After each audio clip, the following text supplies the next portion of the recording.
Kevin and Mike are here to give you great news. Nice. Hey, and welcome back to another episode of Great News with Kevin Ryder and Michael Catherwood. Yeah, it's an intro. The show's about to begin, bro. Bro, say hello to the happy, goodbye to the blues, because Kevin and Mike are here to give you great news. For the bow, boom, bow, big bang. Woo, woo. I feel like we should have a crowd and they should be applauding right there. Sure. Thank you. Thank you, both of you. Yes.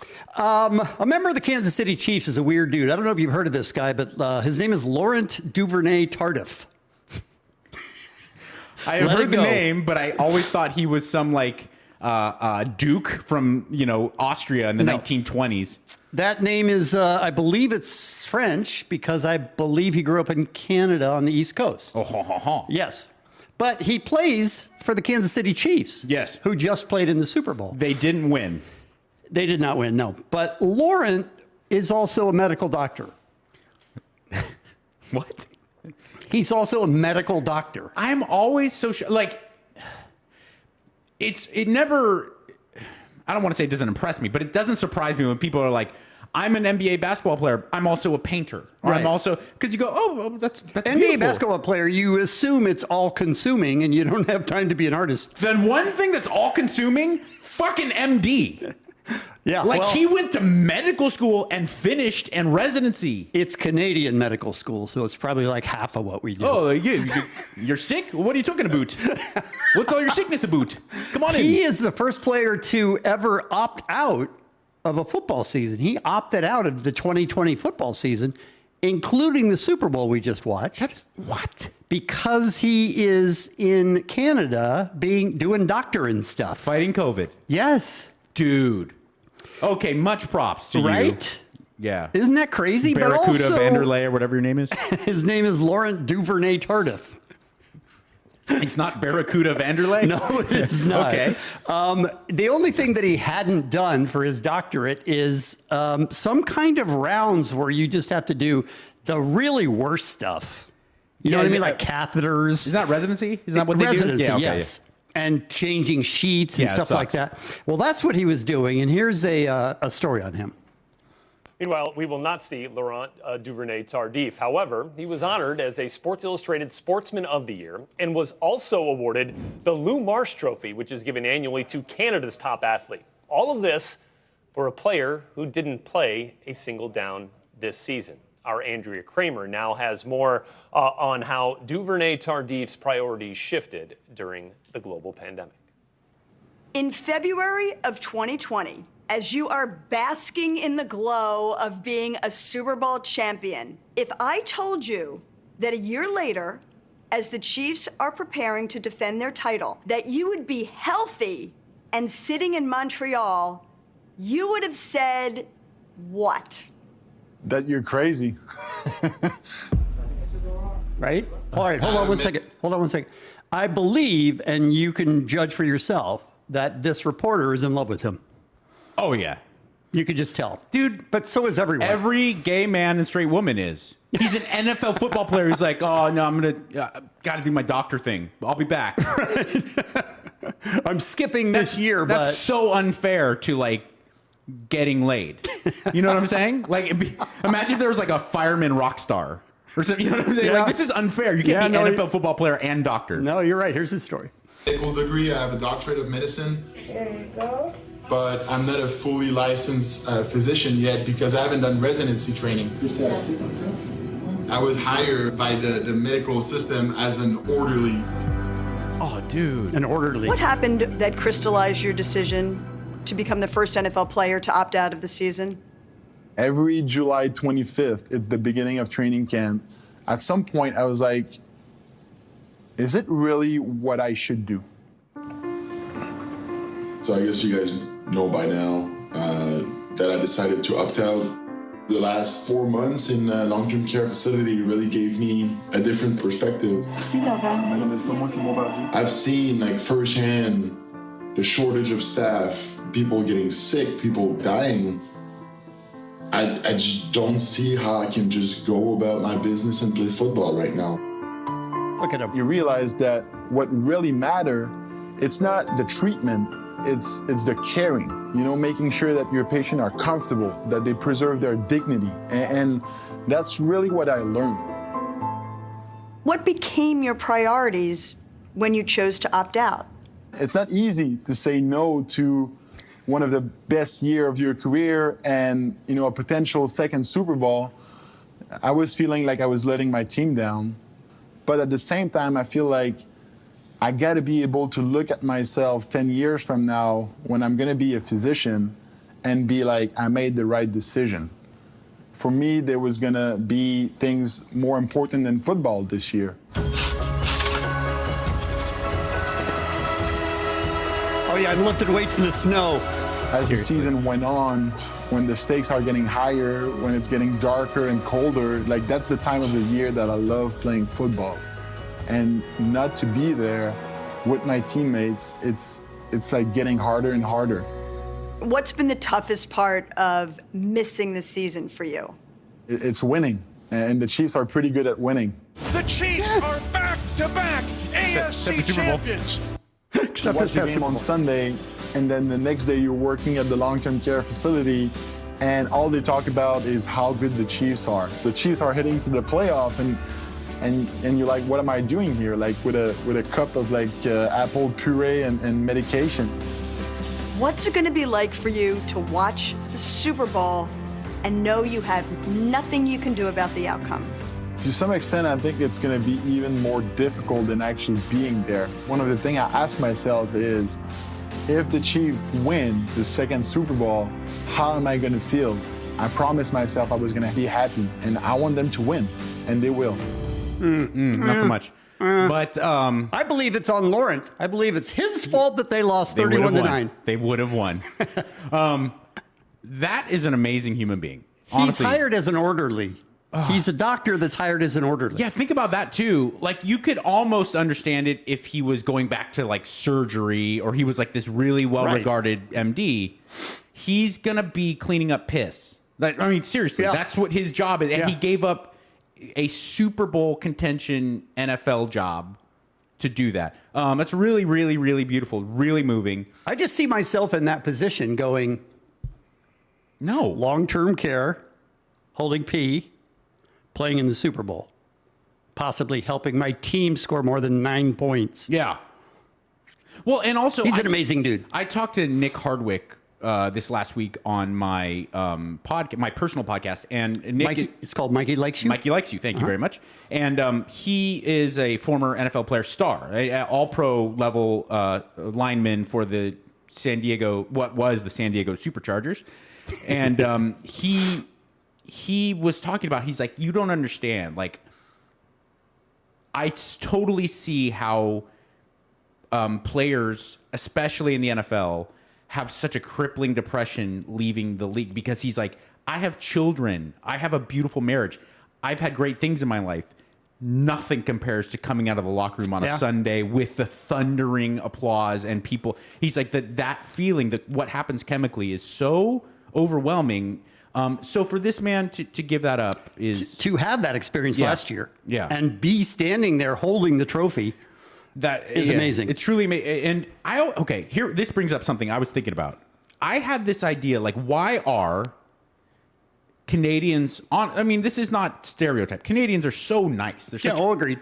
Typically very kind people. And then I thought about, like, Americans.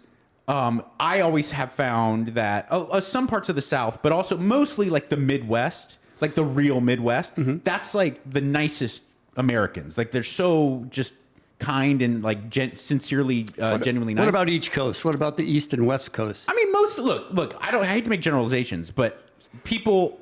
You're about to. They're easy. I think they're more outwardly nice in small towns in the South. And then like if you ever go to like Milwaukee or like Madison, you're like, wow, everyone here is so nice to me. Yes. I'm a stranger. Yes.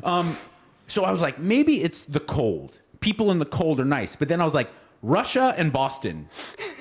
Because there's two places where they're not nice and they're very cold. Yeah. No, agreed. What is it? It's not the cold. I don't know. All right. I don't know. Kevin, that's a beautiful story about a beautiful man, and he deserves to be congratulated.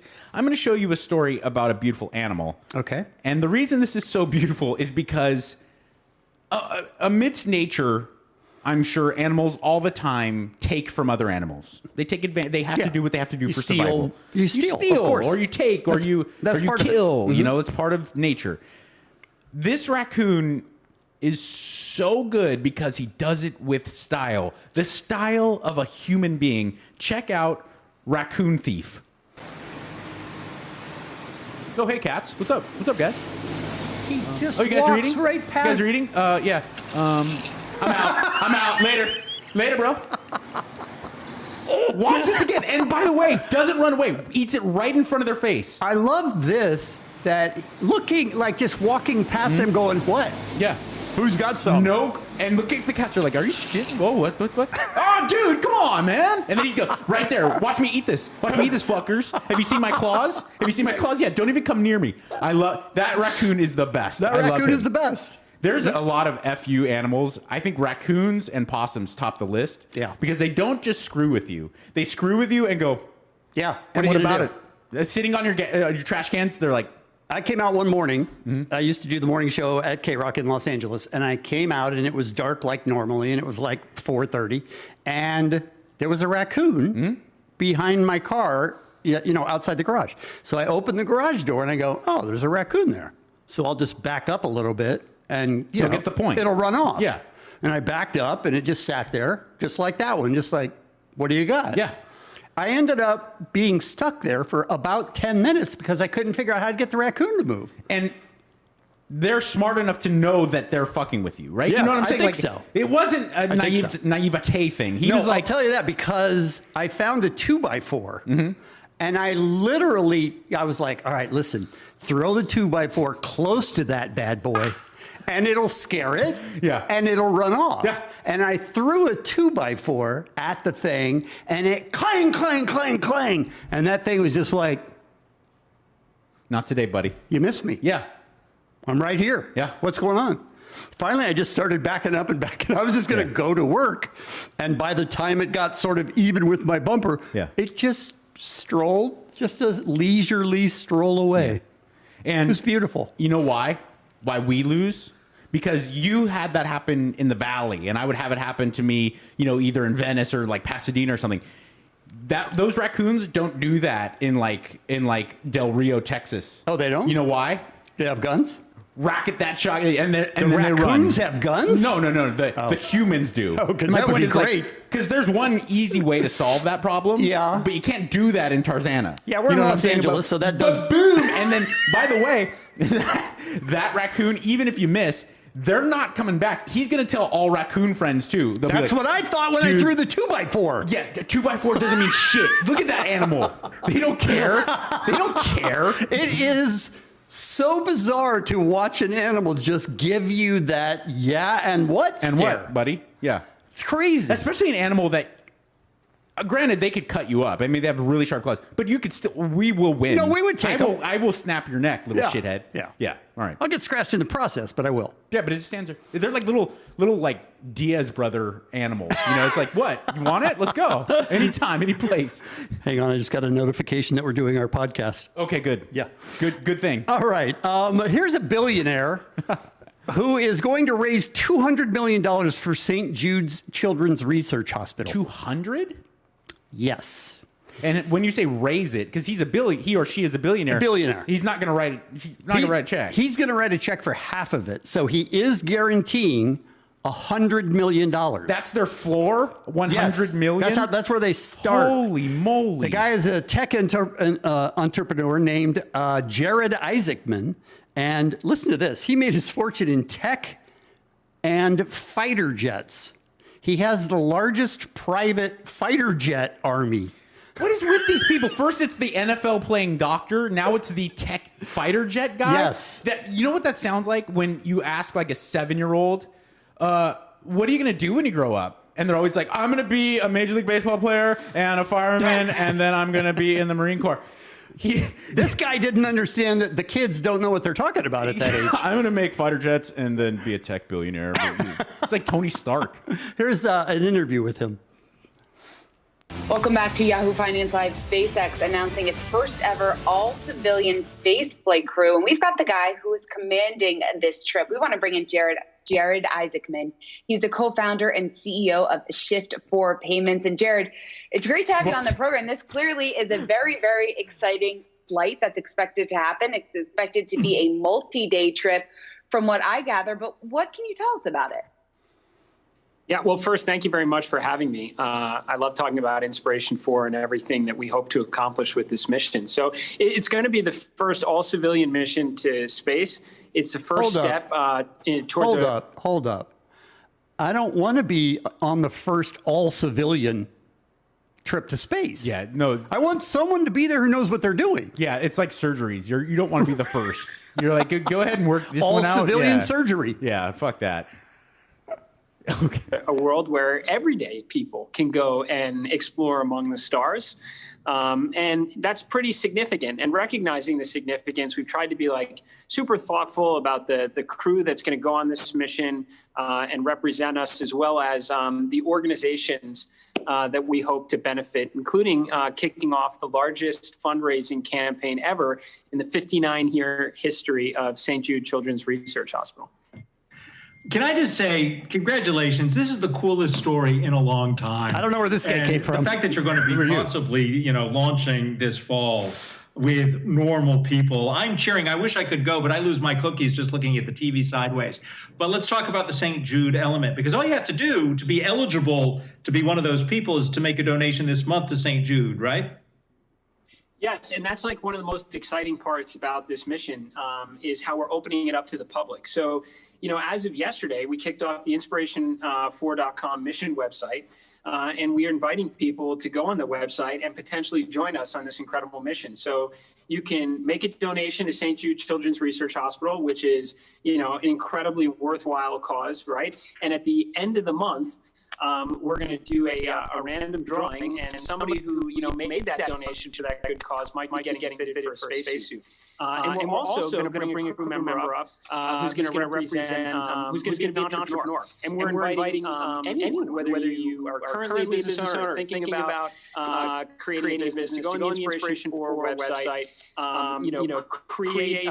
We're going to go to the Shift4 shop platform, create a website, and then make a video and tell the world about your business and how it's going to make a positive impact and why it should be elevated to the stars. And then at the end of the month, there'll be an independent, judging competition to select our fourth crew member that will go up on the Inspiration4 mission. How about that? How about that? A guy who's using this, he's got that much money, and he's figuring out a way to get other businesses to actually help and make a difference. And it's a perfect thing. Flying to space attracts the people who have that much money. Does it attract you? No. Because I would donate, and then I would say, take me out of the drawing. I don't want to go. I don't want to go to space. No, I don't want to be one of the first civilians to go to space. I want to go once it's been tested. I don't think enough people understand what they're saying when they say, I would love to do that. Because I went in one of those planes that the Russian cosmonauts do, where they do the gravity check, where you go high enough, you're not even leaving the Earth's atmosphere, but you're getting close, and then they rocket so you could feel the loss of gravity. It's so scary to get up past the normal areas of the Earth's atmosphere that you're. It's fucking scary. Imagine going even farther where it gets dark and you're in space, dude. That's terrifying. The terrifying part for me is I'm sitting on jet fuel, a whole rocket of jet fuel. The whole thing is jet fuel. How about this? If and then they light it on fire. If something goes wrong, you're in space. Do you know the margin of error in going into space? You're screwed. All right. Well, good for him. Good for him, right? Raising money for St. Jude's. Good for him, man.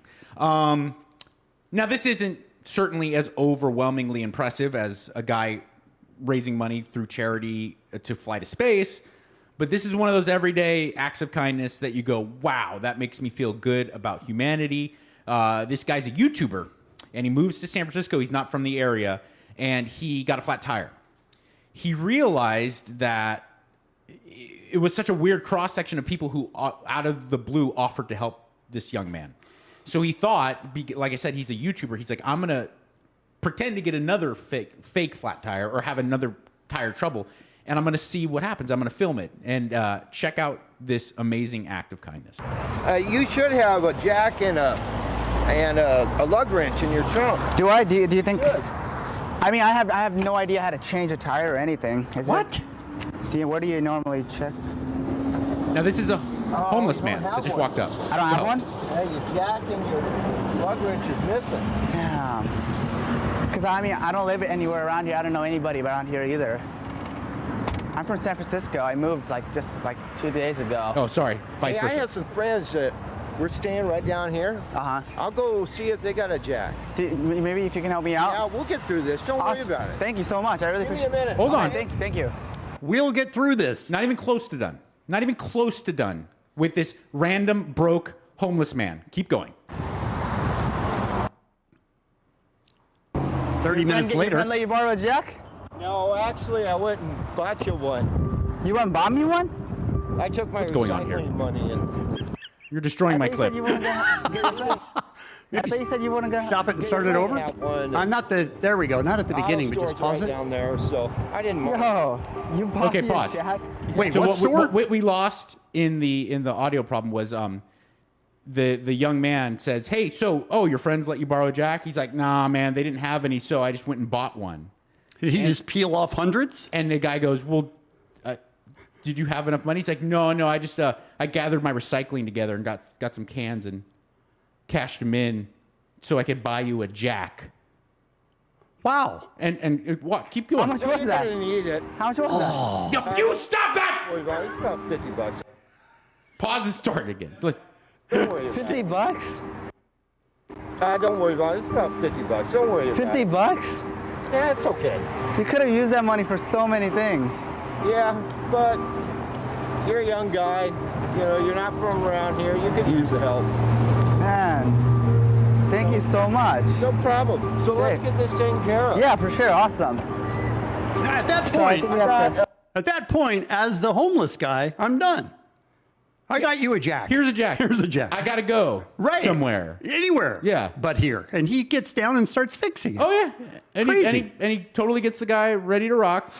And then of course, the other happy ending is that not only did this young man give him lots of money, if they give like 80 or 90 bucks, whatever he had on him, he then took him out to dinner, and then he befriended the guy, and now they continue. But I just thought that was so overwhelmingly impressive. I don't like that. Watch what happens next. It did look like Two guys in the car. It did look like the Bang Bus, right? Like it's like, oh, so where do you need a ride to, honey?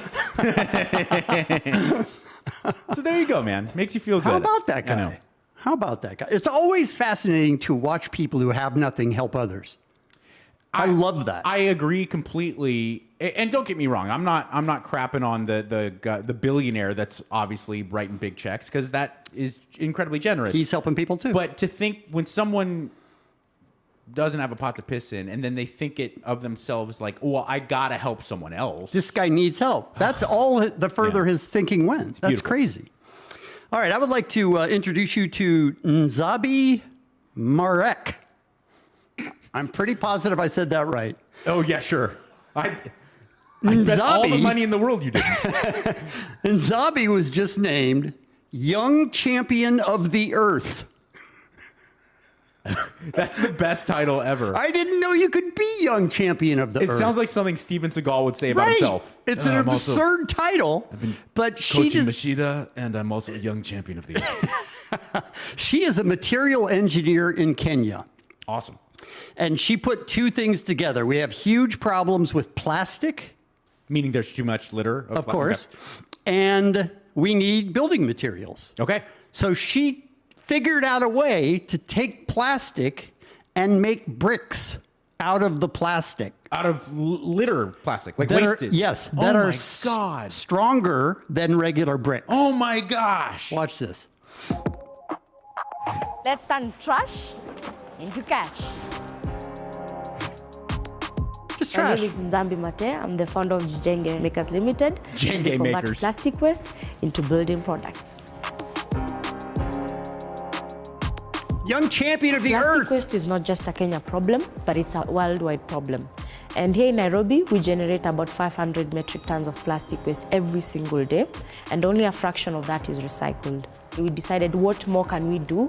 Instead of just sitting in the sidelines and complaining, Essentially, companies have to pay to dispose the waste. So we solve their problem. The waste essentially comes for free. This is the plastic waste we get from factories. With this, we mix with sand, as the plastic is like the binder. We have 3 machines. The extruder does the mixing of plastic waste with sand at very high temperatures, and then the press compresses it. Plastic is fibrous in nature, and so therefore the brick ends up having a stronger compression strength. Oh my gosh. Does that look like waste to you? It's almost half the weight, so therefore during transportation and installation it's faster in terms of cost implications. Half the weight stronger. Right now we have a capacity of producing 1,000 to 1,500 bricks a day. So far we have recycled 20 metric tons, and we are looking to push that value to 50 by the end of next financial year.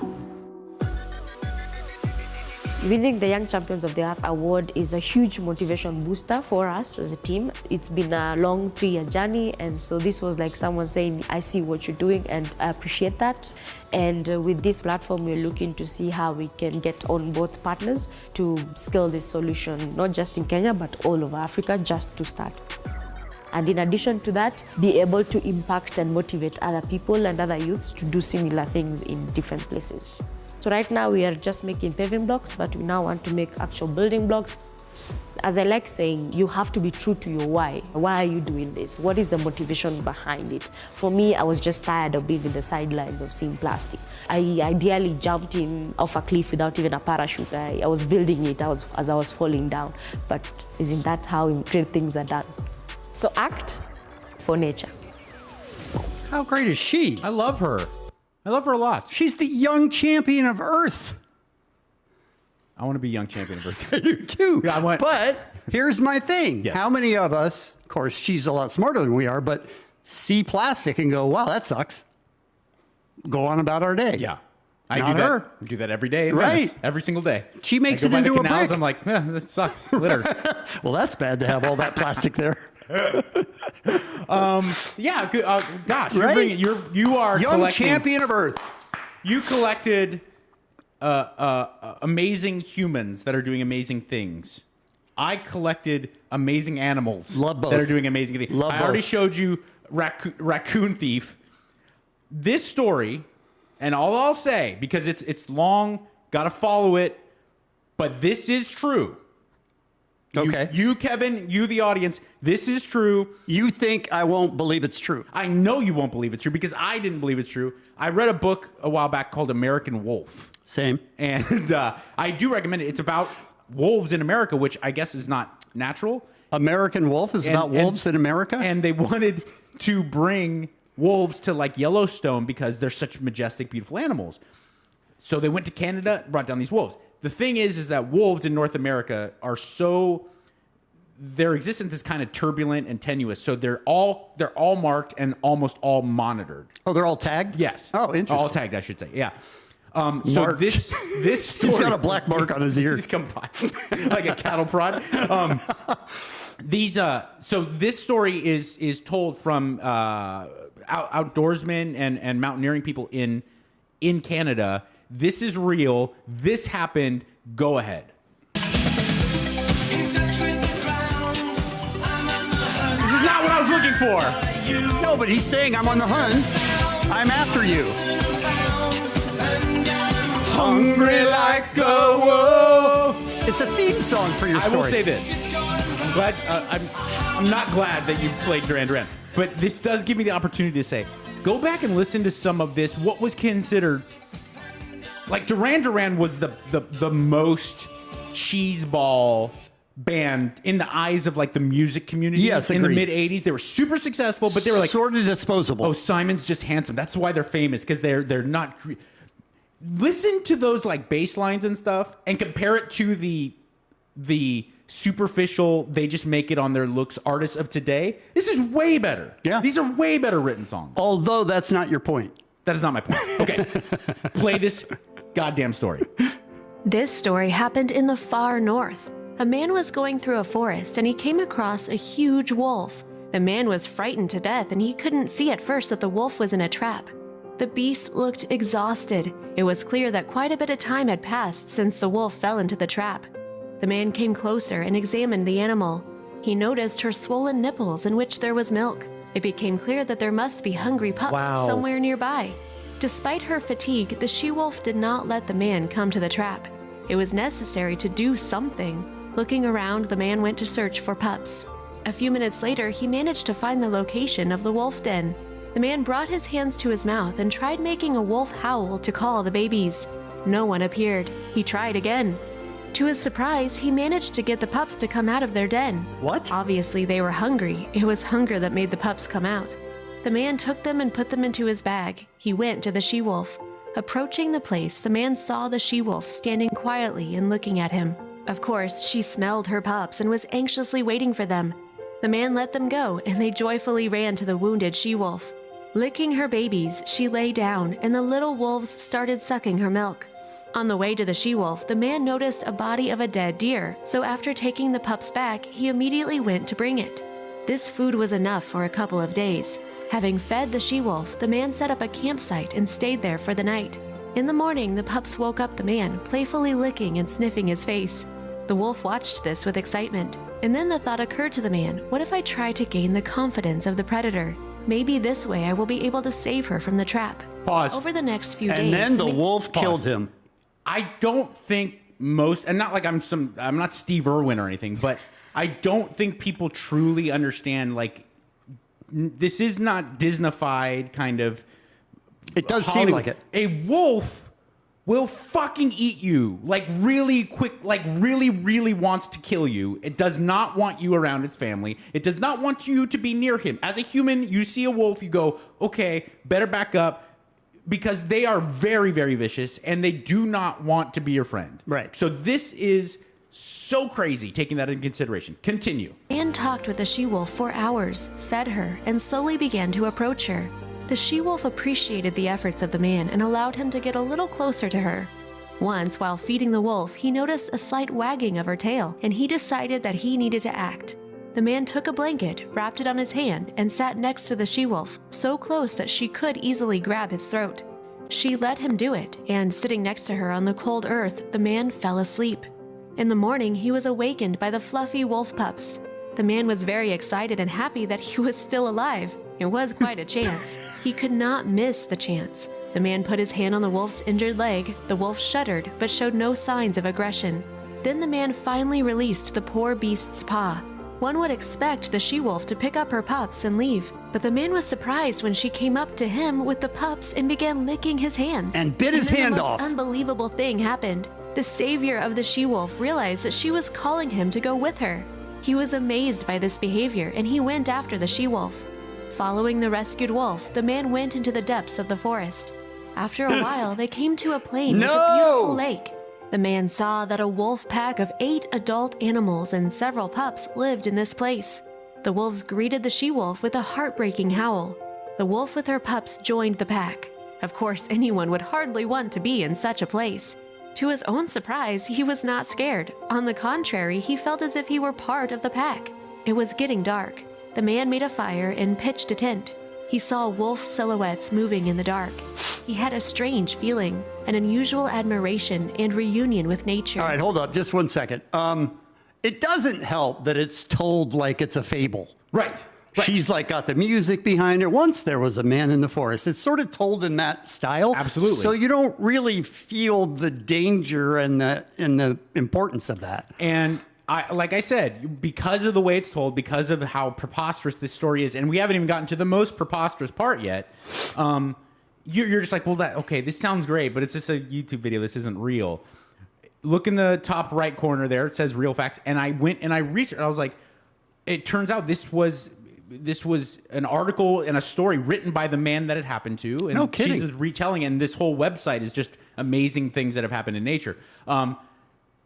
So Jon Snow here has made friends with wolves, and now he's like, he's in there with the wolf pack. Right. Okay. And you're like, and wow, then they start throwing him up in the air. This is an amazing we're number one. We're number one. So this is an amazing story. Wow. What that would change my life. I think it would change anybody's life. Just continue. Okay. It gets crazier. He was not afraid of the wolves. He knew they would not do any harm to him. He saved the she-wolf, and she brought him into her home in gratitude. The traveler woke up with the first rays of the rising sun. He realized that it was time to leave the she-wolf and this place. When the man was getting ready to leave, the she-wolf was nearby, sadly looking at him. The man slowly set off, then he stopped and turned around. What did he see? It was amazing. The wolf and her little pups were right at the same place. They were looking at him as if they were accompanying him till the road. The man raised his hand and waved to them. The she-wolf answered him with a long, mournful howl, which rang out through the forest. But what happened next will be a great surprise. 4 years later, the man returned to the same place. Nope. Walking through the forest, he saw a trap. It was He's the not very walking trap either. from which he had saved the she-wolf. It was on the same tree where he had left it. Memories flooded over the man, and something made him go to that very plain where he had seen the she-wolf and her pups last time. Coming closer, he saw a huge bear near the lake. The bear smelled a human and rushed to him. The frightened man in an instant climbed to the top of a tree. The bear started climbing the tree for the prey. The man brought his hands to his mouth and tried making a wolf howl several times. Nope. The man was preparing for the worst fate of his life. Nope. But suddenly, something made the bear look back and Nope. descend from the tree. From the side of the lake, 4 huge wolves were approaching. Showing their teeth and snarling awfully, they forced the bear to go away from that place. Then the wolves left, except one. The wolf stayed and was looking at the man for a long time. Yes, it was that she-wolf that he saved 4 years ago. Come on. A loud farewell howl of the she-wolf broke the silence in the forest, and she ran toward her friends. Soon the man left the forest and never returned there again. However, now he had the most vivid memories that remained with him forever, and he remembered his experience among the wolf pack for his lifetime. I would think so. I'm being Now- chased by a bear, and the wolves that I know here in the forest came and chased the bear away? They saved him. I don't believe this, by the way. Maybe. You said the guy wrote it? And then a bear followed me up a No, tree. could be. No. Very, very much could be. But like I said, if you do even like a cursory investigation, in North America, the wolf population is very closely monitored. So Right. like it is feasible that like a guy could be like, dude, it was the same wolf. Right. Here's another thing. If you're Pork Illustrated, if you're a guy or a gal and you go off into the woods because you're some granola dude or Right. some granola chick, and you have this crazy encounter with wolves, then you keep going back into the forest and then you have an encounter with a bear and you need wolves to save you from said bear. At what point do you go, next time I'm bringing a gun? I'm not made for the forest. I'm out. Maybe. Don't even go there. I'm made for the forest if I have a 30-06. Yeah. Because if I see a wolf or a bear, I'm not going to shoot it on like I don't want to. But if a bear's coming, it's gonna get bucked. That guy is bucked. that guy is amazing and pretty dumb. Yeah, both. He's on par with Grizzly Man. He could have been Wolfman very quickly. But I told you, crazy story, right? That's an amazing story, and if it's true, I applaud. I applaud you, Wolfman. If you like this episode, go ahead and subscribe here on YouTube, and you can click the little bell thing so it gives you a little notification when we put them up. Mm-hmm. Which, by the way, is Monday, Wednesday, Friday now. 3 days a week. Yep. That's all people can tolerate. People Their can't hearts- keep up with it. Their hearts burst. That's correct, yes. Man saves the wolf, a wolf saves a bear. No. Man saves a wolf saves a man. Right. Raccoon jacked cats as best as he can, and people go to space to save St. Jude. NFL player is better than us, and it's an outro. You know what I'm talking about, bro. Yeah, say hello to the happy, goodbye to the blues, cause Kevin and Mike just fucked you up with great news.